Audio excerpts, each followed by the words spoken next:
बंगाल में बीजेपी सांसद की पत्नी टीएमसी में हुई शामिल, नाराज पति भेजेंगे तलाक का नोटिस। ड्रग केस का मामला, डॉक्टर के बयान से बढ़ी मुश्किलें, अर्जुन रामपाल हो सकते हैं गिरफ्तार।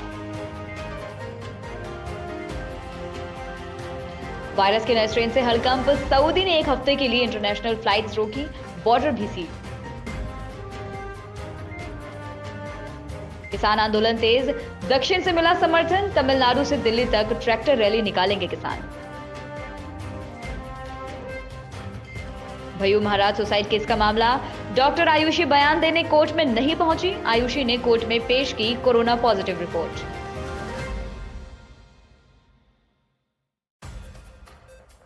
नमस्कार, मैं हर्षिता सिंह, स्वागत है आपका संवाद न्यूज में। और अब बढ़ते हैं खबरों की ओर। गुना के कैंट स्थित एक मेडिकल पर शिकायत के बाद जांच बैठक की गई। सूचना मिली थी कि जिसके नाम से लाइसेंस दिया गया है उसकी जगह दूसरा व्यक्ति इसे चला रहा है। एसडीएम अंकिता जैन ने बताया कि मेडिकल को सील कर दिया है, वहीं इसमें कुछ प्रतिबंधित दवाई बेचे जाने की भी सूचना थी। इसकी भी जांच की जा रही है। कुछ दवाएं मिली हैं जो प्रतिबंधित हैं, इसी आधार पर कार्यवाही की गई है। दुबे मेडिकल का लाइसेंस पूर्णिमा दुबे के नाम से था, लेकिन अन्य व्यक्ति इसे संचालित कर रहा था। वहीं दवाओं से संबंधित रिकॉर्ड भी देखा जा रहा है। प्रतिबंधित दवाएं कहां से ली और इन्हें कहां खपाया जा रहा था, आपको बता दें जिले भर में संचालित निजी क्लिनिकों की भी सूची तैयार करवाई जा रही है, ताकि बिना डिग्रीधारी क्लिनिक संचालकों के खिलाफ कार्रवाई की जा सके। शहर में ही बड़े पैमाने पर निजी क्लिनिक संचालित है, जिसमें ना तो योग्य व्यक्ति मौजूद रहते हैं और ना ही उन्हें कोई चिकित्सकीय क्षेत्र का अनुभव है। आपने चोरी और लूट की वारदात बहुत सी देखी, पढ़ी और सुनी होंगी, लेकिन यहाँ चोरी करने का कुछ अनोखा अंदाज देखने को मिला है, जिसका प्रमाण चोरी करते सीसीटीवी फुटेज वीडियो बयां कर रहे हैं। यह मामला सिंगरौली जिले के मोरवा थाना अंतर्गत आने वाली एनसीएल कॉलोनी का है, जहां पुलिस की सख्ती के कारण अब चोर महिला का भेष बदलकर चोरी की वारदात को अंजाम देने में जुट गए हैं। आपको बता दें कि चोर एनसीएल कॉलोनी में एक व्यक्ति के घर में घुसकर आंगन में पड़े कपड़े लेकर फरार हो गया। गनीमत ये रही कि आंगन में कोई कीमती सामान नहीं था। ये सारी वारदात वहां लगे सीसीटीवी कैमरे में रिकॉर्ड हो गई, जिसमें फुटेज से प्रतीत होता है कि कोई व्यक्ति है जो महिला का भेष बदलकर घर में घुसकर चोरी को अंजाम देता है। फिलहाल मोरवा पुलिस सीसीटीवी कैमरे के आधार पर चोर की तलाश कर रही है। वहीं मोरवा पुलिस ने लोगों से अपील की है कि लोग सतर्क रहें और आसपास ऐसे संदेहियों की सूचना पुलिस को चतुराई से देते रहें।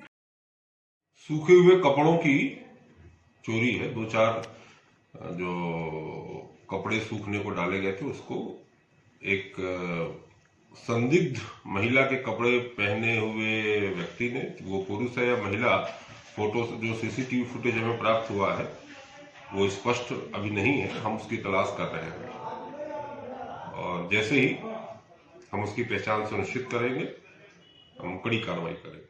उज्जैन में जिला प्रशासन की सख्ती के बावजूद अवैध रेती का कारोबार चल रहा है। आपको बता दें खनिज विभाग की टीम ने रविवार को अवैध कारोबारियों पर कार्यवाही करते हुए 6 ट्रैक्टर, 2 डंपर और रेत और गिट्टी जब्त की है। बता दें कि इंडस्ट्रियल एरिया में संचालित पेवर्स निर्माण फैक्ट्री और नागझरी में आदर्श ट्रेडर्स पर छापे मारे गए।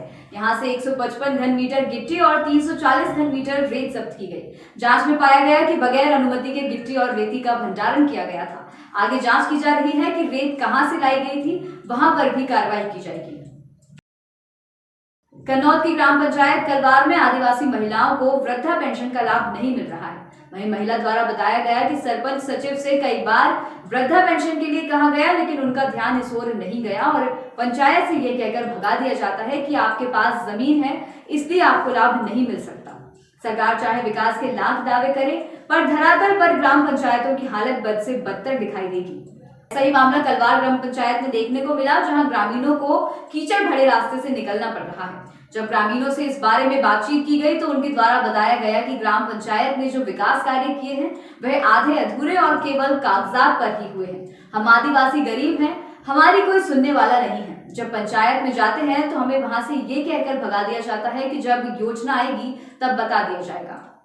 मिलती है कहीं नहीं मिले, तुम्हारा नाम नहीं है नहीं भरा ने 5 एकड़ जमीन है तुम्हारे पास, जो बोल दिया और उधर तो मिला नहीं, हमारे घर तो नहीं मिला। अब दे तो भी खुद ही, मेरे कुछ नहीं मिला। बांकी मोगरा पुलिस ने बड़ी कार्रवाई की है। 4 चोर समेत 115 किलो तांबा जब्त किया है। आपको बता दें कि कुछ दिनों से बांकी मोगरा थाना क्षेत्र में बंद पड़े कारखानों से कीमती सामान चोरी होने की शिकायत मिल रही थी। पुलिस अधीक्षक अभिषेक मीणा के द्वारा इनके विरुद्ध कार्रवाई करने का निर्देश दिया गया था। इसी के तहत नगर पुलिस अधीक्षक दर्री खोमन लाल सिन्हा के मार्गदर्शन में चोरी पर संलिप्त गतिविधियों पर सतत लगातार निगरानी की जा रही थी। आज मुखबिर के जरिए थाना प्रभारी बांकी मोगरा को खबर मिली कि चाकाबुड़ा तरफ से 2 मोटरसाइकिल पर कुछ लोग शुक्लाखार चौक तरफ जा रहे हैं। तस्दीक पर शुक्लाखार चौक पर मोटरसाइकिल को रोककर चेक किया गया। आरोपियों के पास से 32 नग तांबे का टुकड़ा जिसका वजन 74 किलोग्राम बताया जा रहा है वो जब्त किया गया। आपको बता दें कि जब्त तांबे की कीमत लगभग 52,000 रुपए से ज्यादा बताई जा रही है। फिलहाल आरोपियों को गिरफ्तार कर पुलिस रिमांड पर भेज दिया गया है। सुबह सूचना मिला कि कुछ व्यक्ति मतलब कुछ मुंडा की ओर से शुक्लाखार की ओर आ रहे हैं, तो हमने घेराबंदी किया और विगत कुछ और समय से यहाँ बंद पड़े खदानों से काफ़ी चोरी होने की शिकायत मिल रही है, जिसमें हमारे श्रीमान पुलिस अधीक्षक महोदय, अतिरिक्त पुलिस अधीक्षक महोदय, राठौर साहब, CSP साहब काफ़ी इसमें मतलब हम लोगों को निर्देश दिए हैं।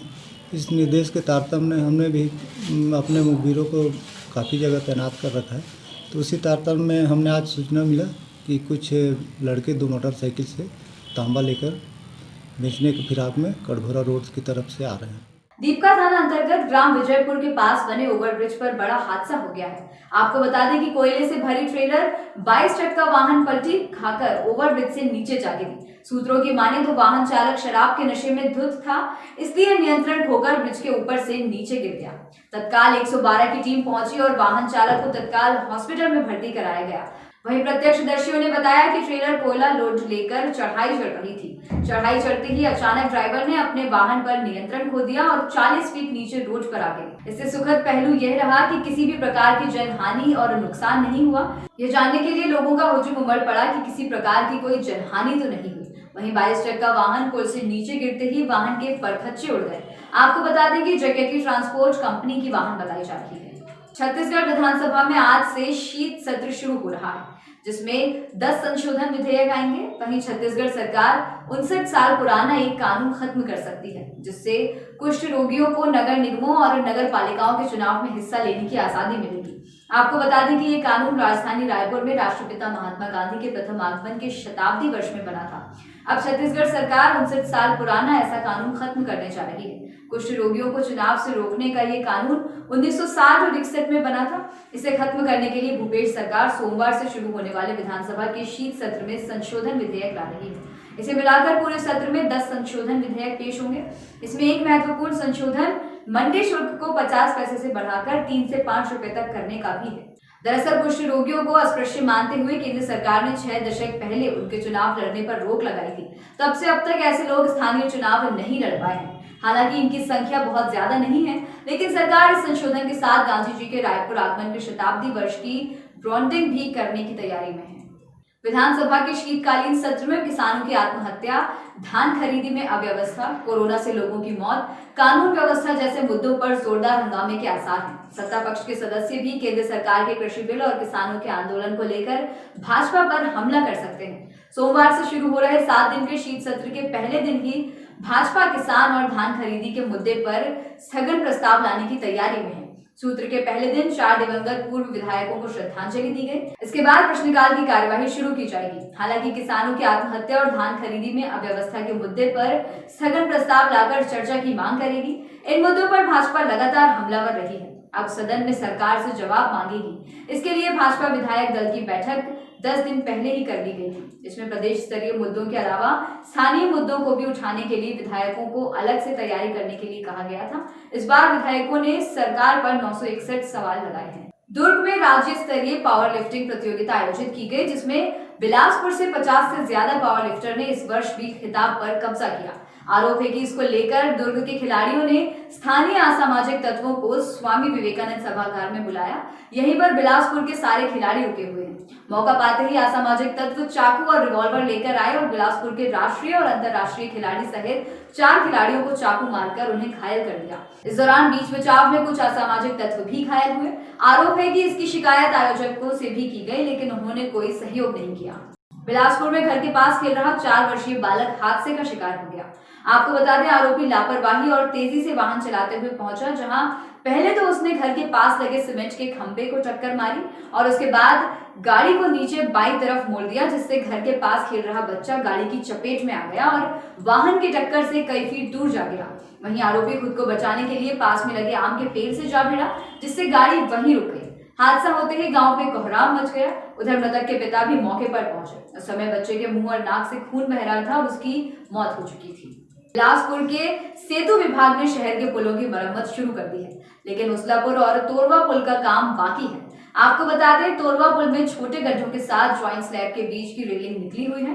विभाग में मरम्मत के लिए टेंडर होने के बाद पहले तोरवा पुल का काम कराया जाएगा और इसके बाद उसलापुर आरओबी का काम कराया जाएगा। उधर उसलापुर आरओबी में डामरीकरण किया जाएगा, जिसके लिए 9 लाख रुपए का टेंडर लगाया गया है। टेंडर खुलने के बाद काम शुरू होगा। शहर के सबसे व्यस्त आरओबी में शामिल उसलापुर पुल में बरसात के पहले से गड्ढे हो चुके हैं, लेकिन अब तक पुल में मरम्मत का काम शुरू नहीं हो पाया है। एसईसीएल के अधिकारियों की लापरवाही और अनदेखी की वजह से हादसे कम नहीं हो रहे हैं। इसी कड़ी में दीपका क्षेत्र के एसईसीएल प्रबंधन की घोर लापरवाही सामने आई है। दरअसल ठेका मजदूर के साइनी पर 125 फीट की ऊंचाई पर काम कराया जा रहा था। इस दौरान कन्वेयर लाइन चालू थी। वहीं काम की निगरानी के लिए मौके पर एसईसीएल प्रबंधन का कोई जिम्मेदार अधिकारी भी मौजूद नहीं था। सफाई के दौरान ऊंचाई से पीठ के बल गिरने की वजह से मजदूर की मौके पर ही मौत हो गई। एसईसीएल दीपका विस्तार परियोजना के जीएम शशांक कुमार देवांगन ने कहा कि घटना की जांच की जा रही है। वहीं नियमों के तहत मृतक के आश्रितों को मुआवजा दिया जाएगा। खबरों में फिलहाल इतना ही। बाकी ताजा तरीन खबरों के लिए बने रहिए संवाद न्यूज के साथ। नमस्कार।